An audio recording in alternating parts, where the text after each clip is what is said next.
Hey, Radical City, it's Minister Hillary. I wanted to share a radical recap of City Council with you. Listen, it was raining last night. That did not stop us. We were in the building. I seen you, e-citizens, online. Thank you so much for joining. Listen, don't forget to like and share. I need you guys to comment so that we can make sure we're staying connected. So our title last night was When Things Fall Apart. And we were reading Joshua 6, 15 through 23. So I want you to open up your Bible and read it for yourself. But I'm going to give you a little bit of background about this particular chapter in the Bible. So we were talking about Rahab. She is a prostitute, and God is about to use her because this is proof that God can use anybody, right?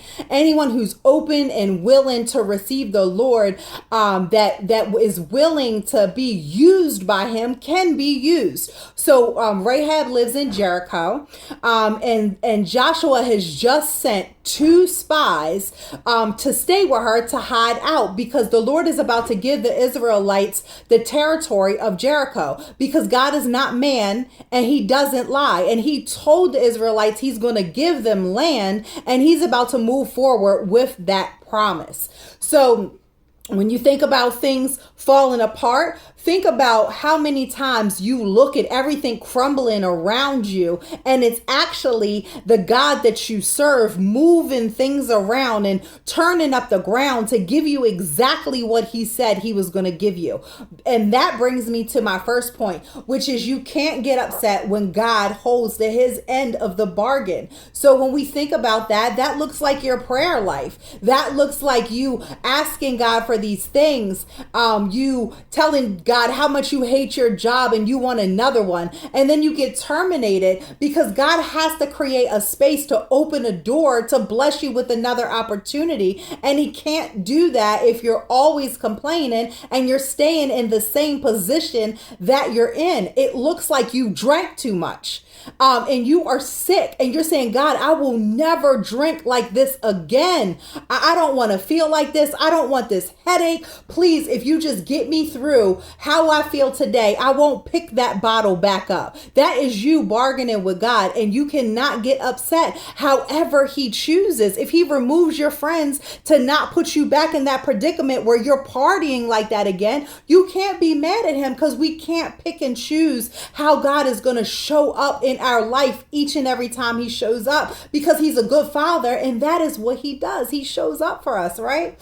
So the second thing I got out of City Council was you have to have enough trust in the spirit on the inside of yourself and believe that the walls in your house will not fall. And so that's the trouble that you're having with your children. That's the financial trouble. That's the car won't start. That's you need a new transmission and you just spent your couple $1,000 around tax time to purchase this car and it is acting up already, right? And you have to trust you on the God that's on the inside of you, that it's going to work together for your good, that whatever it is that's falling and crumbling around you will be picked back up by the Father himself and placed exactly where it should be.